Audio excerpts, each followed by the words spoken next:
This channel does not promote any violent, harmful, or illegal activities. All content provided by this channel is meant for an educational purpose only. জঙ্গি নিশানায় রাজ্যের বিরোধী দলনেতা শুভেন্দু অধিকারী বিস্ফোরক report দিয়ে সতর্ক করল কেন্দ্রীয় গোয়েন্দা সংস্থা। বাংলাদেশে দুটি জঙ্গি সংগঠনের টার্গেট শুভেন্দু অধিকারী।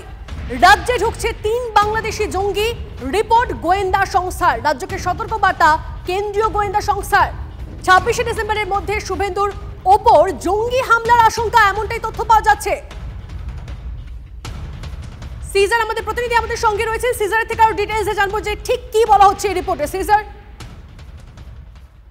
দেখো, গত 16 তারিখের এই রিপোর্ট এই কেন্দ্রীয় গোয়েন্দা সংস্থা একবার নয় পরপর দুটি রিপোর্ট দিয়েছে ইতিমধ্যেই, এবং সেই রিপোর্টে খুব স্পষ্ট করে লেখা রয়েছে বাংলাদেশের নিষিদ্ধ জঙ্গি সংগঠন হরকতুল মুজাহিদিন বাংলাদেশ, হুজিবি, হরকতুল জিহাদি ইসলাম বাংলাদেশ, এবং HUT অর্থাৎ হিজবুত তাহরির, এই দুটি সংগঠন তারা শুভেন্দু অধিকারীকে সাম্প্রতিক বাংলাদেশ কেন্দ্রিক বিভিন্ন মন্তব্যের জন্য টার্গেট করেছে, এবং এই মাসের 24 থেকে 26 তারিখের মধ্যে কোনো জনসভায় তাকে টার্গেট করা হতে পারে। ইতিমধ্যেই তাদের বাছাই করা 3জন দুষ্কৃতী, 3জন জঙ্গি সদস্য তারা ইতিমধ্যেই ভারতে ঢুকেছে, এবং যে কোনো এই 3 দিনের মধ্যে যে কোনো ধরনের পাবলিক প্রোগ্রাম, জনসভা বা যেখানে তিনি যাচ্ছেন সেই সমস্ত জায়গায় তাকে খুন করার পরিকল্পনা করা হচ্ছে বা তার উপর হামলা চালানো হবে, এমনটাই জানা যাচ্ছে। এবং সেটা কিভাবে হামলা সেটা স্পষ্ট নয়, সেটা আইডি বিস্ফোরণ হতে পারে, অন্য কোনো ভাবে হামলা হতে পারে। কেন্দ্রীয় গোয়েন্দা সংস্থা সাবসিডিয়ারি ইন্টেলিজেন্স ব্রাঞ্চের এই যে সতর্কবার্তা ইতিমধ্যেই রাজ্য পুলিশের ডিজি থেকে শুরু করে রাজ্য পুলিশের বিভিন্ন স্তরে জানানো হয়েছে, এবং তারপরই আমরা দেখলাম যে সব মিলিয়ে তো বিষয়টা সাধারণ জনমানুষের উপর একটা প্রভাব ফেলতে পারে, মানে তাদের জন্য তো যথেষ্ট রিস্কি বিষয়টা। অবশ্যই তোমার সঙ্গে কথা বলবো, তুমি আমাদের সঙ্গে থাকো প্লিজ। জঙ্গি নিশানায় রাজ্যের বিরোধী দলনেতা শুভেন্দু অধিকারী, এই মুহূর্তে আমরা যোগাযোগ করে নিয়েছি জগন্নাথ চট্টোপাধ্যায়, তিনি আমাদের সঙ্গে রয়েছেন। জগন্নাথ বাবু, বিস্ফোরক রিপোর্ট দিয়ে সতর্ক করলো কেন্দ্রীয় গোয়েন্দা সংস্থা, বাংলাদেশে দুটি জঙ্গি সংগঠনের টার্গেট শুভেন্দু অধিকারী। রাজ্যে ঢুকেছে 3 বাংলাদেশি জঙ্গি, এমনটাই রিপোর্ট গোয়েন্দা সংস্থার। দেখুন, এ ধরনের কিছু আজ আমরা আগে থেকেই পাচ্ছিলাম। 5ই আগস্ট বাংলাদেশের ওই মাৎসন্যায় বা অরাজকতা শুরু হওয়ার পর থেকে শুভেন্দু অধিকারী শুধু ওপারের না, ওপার এবং এপারের বাঙালি হিন্দুর জন্য সোচ্চার হয়েছেন।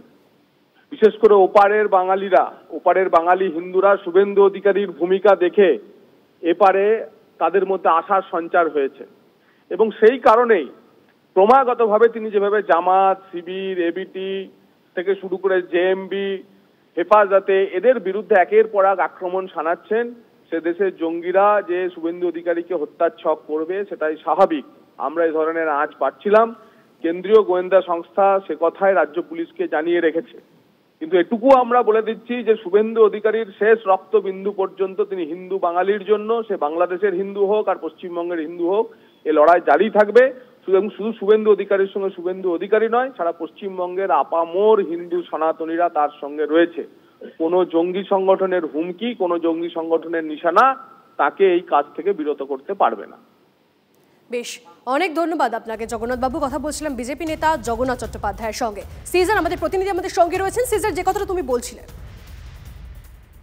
আমরা দেখতে পাচ্ছি যে যেটা গোয়েন্দা রিপোর্টেও উঠে আসছে যে 5ই আগস্টের পরবর্তী সময় বাংলাদেশের সংখ্যালঘুদের অর্থাৎ হিন্দুদের উপর নিপীড়নের ঘটনায় তিনি বারবার সোচ্চার হয়েছেন, এবং সেই সময় দেখা গিয়েছে যে বাংলাদেশের এই সনাতনী জাগরণ মঞ্চের একাধিক নেতা তারা বিভিন্ন সময় শুভেন্দু অধিকারীর সঙ্গে যোগাযোগ করেছেন। সাম্প্রতিক সময়েও একাধিক নেতা যোগাযোগ করেছেন, এবং এখান থেকে তিনি বারবার তাদেরকে সাপোর্ট অর্থাৎ মানসিকভাবে তাদেরকে যথেষ্ট সাপোর্ট দিয়েছেন, এবং সেই জায়গা থেকেই কোথাও বাংলাদেশের এই নিষিদ্ধ জঙ্গি সংগঠন বা মৌলবাদীদের কোথাও টার্গেট হয়েছেন শুভেন্দু অধিকারী, এমনটাই কিন্তু কেন্দ্রীয় গোয়েন্দাদের রিপোর্টে উল্লেখ করা হয়েছে।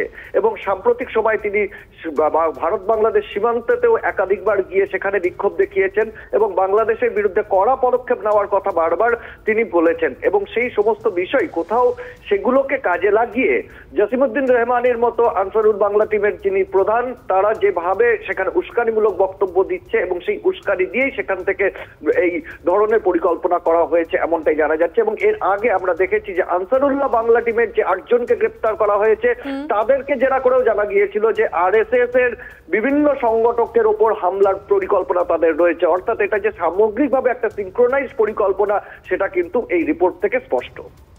একদম, অবশ্যই নজর থাকবে এদিকে আমাদের। অনেক ধন্যবাদ সিজার। আরো একবার আপনাদেরকে জানিয়ে রাখি যে বড় খবরে আমাদের নজর রয়েছে এই মুহূর্তে। জঙ্গি নিশানায় রাজ্যের বিরোধী দলনেতা শুভেন্দু অধিকারী। বিস্ফোরক রিপোর্ট দিয়ে সতর্ক করল কেন্দ্রীয় গোয়েন্দা সংস্থা।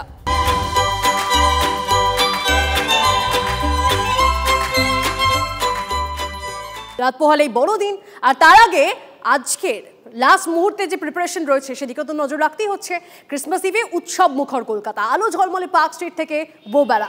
বড়বাজারে পর্তুগিজ চার্চে প্রার্থনায় মুখ্যমন্ত্রী মমতা বন্দ্যোপাধ্যায়। যে ছবি আপনারা দেখছেন মিডনাইট মাসের প্রস্তুতি সেন্ট পলস ক্যাথিড্রালেও আলোর মালায় সেজে উঠেছে কলকাতা থেকে জেলার গির্জাগুলি। আমাদের প্রতিনিধিরা আমাদের সঙ্গে রয়েছেন রনিপা একেবারে পার্ক স্ট্রিট থেকে। রনিপার সঙ্গে কথা বলবো, তবে তার আগে দীক্ষা আমাদের অপর প্রতিনিধি আমাদের সঙ্গে রয়েছেন ফোনে। দীক্ষার সঙ্গে কথা বলবো। দীক্ষা, বড়বাজারে পর্তুগিজ চার্চে ইতিমধ্যেই প্রার্থনায় মুখ্যমন্ত্রী মমতা বন্দ্যোপাধ্যায়, আর কি কর্মসূচি তার? দেখো, ক্যাথিড্রাল অফ মোস্ট হোলি রোজারি যেটা চার্চ, এটা হচ্ছে বড়বাজারে ঠিক ব্রেবন রোডের উপরে। এটা 1799 সালে এটা পুরো প্রতিষ্ঠা শেষ হয়েছিল। আর তার 2 বছর আগে এখানে যখন এটা ভিত্তিপ্রস্তর স্থাপন হয়েছিল। মূলত আমরা জানি যখন পর্তুগিজরা কলকাতায় বসবাস করে থাকেন এরকম বেশ কিছু গির্জা বা চার্চ রয়েছে যেগুলো পর্তুগিজদের তৈরি করা চার্চ। তারই মধ্যে এই একটি চার্চ যেটা হচ্ছে cathedral of the most holy Rosario. গত 3 বছর ধরে মুখ্যমন্ত্রী এখানে আসেন এবং এই 24শে ডিসেম্বর অর্থাৎ এই রাতটা কাটান। এবং বাইরে যেখানে আমরা জানি যে সোসাইটির যে এটা জন্মের যে বৃত্তান্তের একটা ছোট্ট করে একটা শোকেস করা থাকে সেখানে তিনি আসেন, সেখানে তিনি অর্পণ করেন। এবং এখন যেটা রয়েছে সেখানে বসে তিনি প্রেয়ার করলেন, অর্থাৎ যে ক্যারলগুলো হয় সেই ক্যারলগুলো শোনেন এবং তাদের হাতেও সেই ক্যারলগুলোর বইগুলো দেওয়া হয়। সেই ক্যারলের সঙ্গে নিজে সেখানে লিভ মেলান। অর্থাৎ দেখতে পাওয়া যাচ্ছে শুধু মুখ্যমন্ত্রী নন, এখানে ডিজি রয়েছেন রাজীব কুমার, এখানে কলকাতা পুলিশের সিপি রয়েছেন এবং অনেকেই রয়েছেন। এখানে মুখ্যমন্ত্রী থাকেন এবং মূলত এখানে তিনি 24শে ডিসেম্বর রাত্রি পালন করতে আসেন। এবং তিনি যেটা এখনো আমরা দেখতে পাচ্ছি মুখ্যমন্ত্রী বসে রয়েছেন এবং আমরা দেখছি সেই ছবি। দীক্ষা, আমরা দেখছি। ধন্যবাদ, অনেক ধন্যবাদ। এর পাশাপাশি আমাদের অপর প্রতিনিধি আমাদের সঙ্গে রয়েছেন, রনিপা রয়েছে আমাদের সঙ্গে সরাসরি পার্ক স্ট্রিট থেকে। রনিপার সঙ্গে সরাসরি কথা বলি। রনিপা, আর কিছু ঘন্টার অপেক্ষা, তারপরে 25শে ডিসেম্বর অর্থাৎ বড়দিন। ছোটদের কাছে ভীষণ এক্সাইটমেন্টের একটা দিন। তার পাশাপাশি আমরা জানি পার্ক স্ট্রিট কিভাবে আলোয় আলোয় সেজে উঠেছে। এটা তোমার মাধ্যমে ছবিটা দেখবো।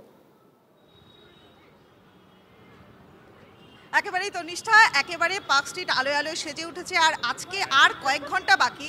আর তোমাকে আমি বলবো যে উত্তেজনার পারদ কিন্তু একেবারে তুঙ্গে।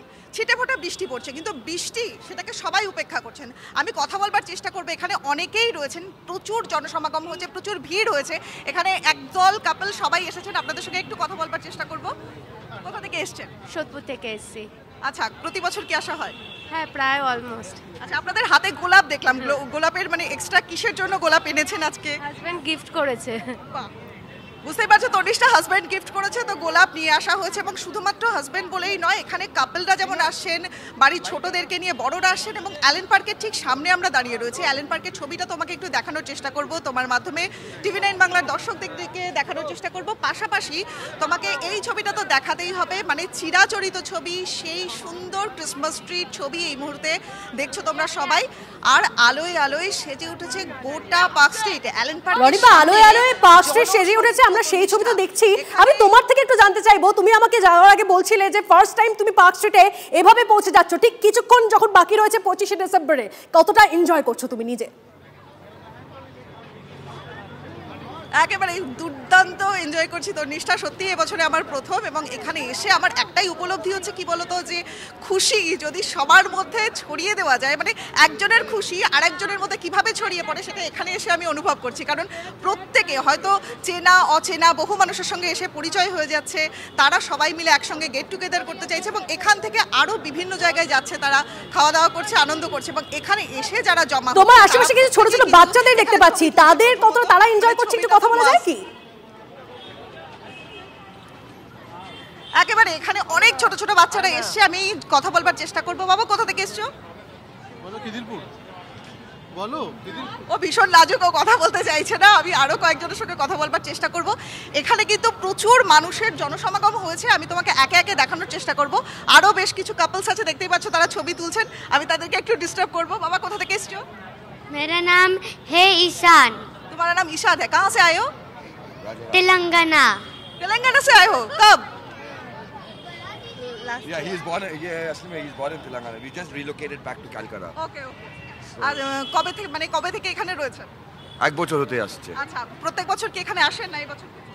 না, অনেক বছর পরে এসেছি আমরা। আচ্ছা, আপনার কি experience? It's very beautiful place, but at the same time we're having a little difficulties with the way where we stay. The place is very far for the city, but yes, we. রাত বাড়ছে, বৃষ্টিও বাড়ছে আস্তে আস্তে। Sorry, English or Hindi? একদম একদম রনিমা, বোঝাই যাচ্ছে যে ওখানে যারা রয়েছেন তারা যথেষ্ট এনজয় করছেন এবং তার পাশাপাশি আলো ঝলমলে শহর কলকাতা, সেই ছবিটাই বারবার করে নজরে আসছে এই মুহূর্তে। তার পাশাপাশি আমরা বিভিন্ন ছবি আপনাদেরকে দেখাচ্ছি কিভাবে সেজে উঠেছে বেলুড় মঠ। চলুন বেলুড় মঠের ছবি আপনাদেরকে দেখাই।